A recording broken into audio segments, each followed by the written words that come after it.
Hi, I'm Muhammad Ismail, CEO of PropNex, Singapore's largest homegrown real estate company.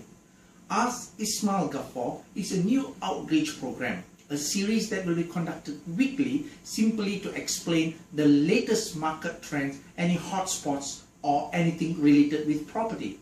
In fact, at the end of this video clip, you can always post your comment, questions or queries, and I will select a couple of them and attempt to explain and answer in the following weeks. Today, I want to just focus on public housing.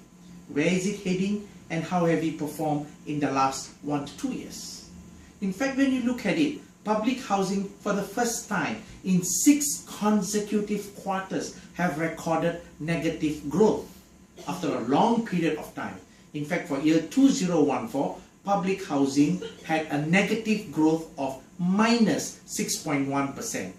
And in fact, when you look at it between the mature and the non-mature estates, the non-mature estates have performed, in fact, with a double-digit negative growth in the last 2 years. In 2013 and 14, it has gone down by almost 12%. The mature estate has been a bit more with a better, stronger demand, have only attained a single digit, about 8% negative growth. What does all this shows? Today, there is an imbalance of demand and supply. There are more people collecting the keys to the second HDB flat or their private property, and they are trying to sell the existing HDB flat. And most of these people have got 6 months to dispose because you can't be holding on to 2 HDB flats. With such supply and with the muted response of demand, because many youngsters are able to get a direct BTO flat, and that's why it has brought down the resale property prices. In fact, when I look at it for 2015, it does not look rosy at all. In fact, there is a high probability that public housing will experience another single-digit negative growth of 5 to 8%. Put all these together from year 2013, 14 and 15.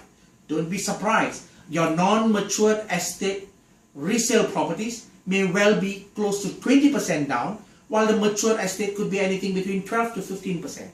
Are there a huge loss in terms of your capital? Yes. If you take a property at 500,000 and if it is close to 20%, it's $100,000 off whatever cash proceeds that you will be able to realize. And in a mature estate where the property prices are much higher, a 15% may also come close to 100,000.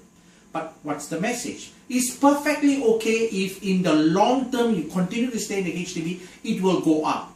But on the other hand, for those of you who are able to afford, it may well again be a good time for you if you dispose of your public housing to take advantage to upgrade to an executive condominium, which have got an upper side in terms of capital appreciation, and I shared that in the previous week post, and at the same time, or some other private property investment. But at all things being equal, I must say, please do your due diligence, do your calculations. All property investment do come with a risk, but in the long term, as long as you can afford and you can hold, there is a greater capital appreciation. So look at your portfolio, be it a public housing or your private property. What's your next journey in your investment portfolio? All the best.